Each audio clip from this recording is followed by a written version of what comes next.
I'm going to show you how to make a pattern for a simple cylinder form. I'm going to take this piece of slab and just make a cylinder with it. And just going to bevel this a little bit here. And I'm not concerned necessarily that the seams are neat, but I just want to make sure it stays together. Okay, and then I'm going to remove this, and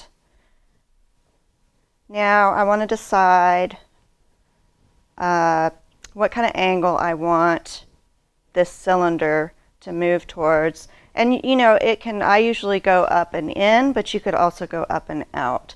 In that case, you would just dart it and then flip it upside down, and I'll show you that at the end.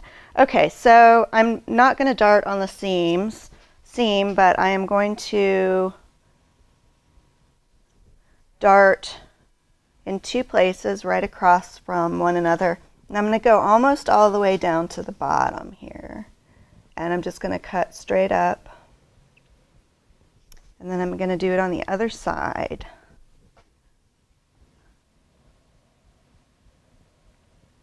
And now I can just overlap them here until as far as I want to, until I get the circumference that I want for the top.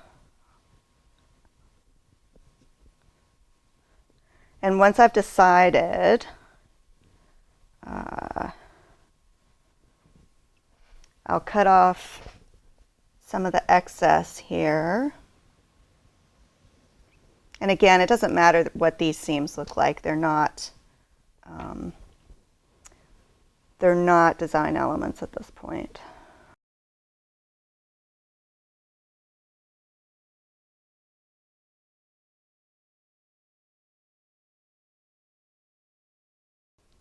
Okay, I want to take a look at it, and it looks like it's got a pretty good angle, but I want to even it out. And then I'm going to clean up the top edge.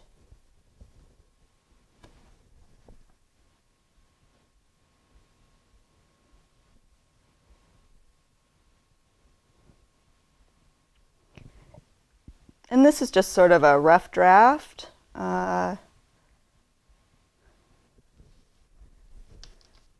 I generally, once I make so it's a rough draft or prototype. Once I cut it open and make the pattern, I'll go back and use the pattern to remake the piece and check for size and stuff like that.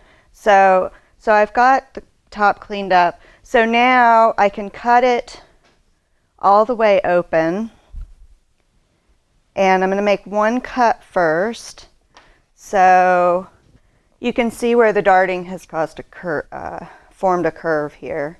And I generally, with most pieces, I will have two seams, one on each side. So I actually cut this in half, and my template ends up being half of the cylinder, and I cut out two pieces to join together. But you could just keep it one piece as well. So I'm going to go ahead and cut right down the middle, and then just check to make sure they're pretty much the same size. One thing to keep in mind when you're making the template is that it's going to end up being just a tiny bit bigger, so that when you put the two pieces together, that you have room for that overlap. So the next thing I'm going to do is just trace this onto a piece of paper.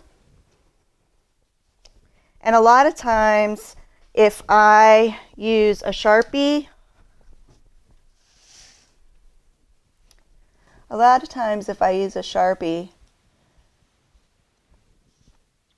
if I cut to the outside edge of that line, that will be slightly bigger enough.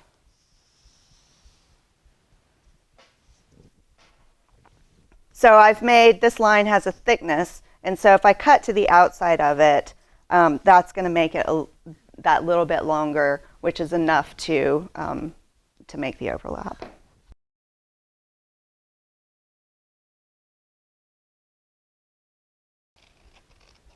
Once I have this roughly cut out, I'm going to actually fold it in half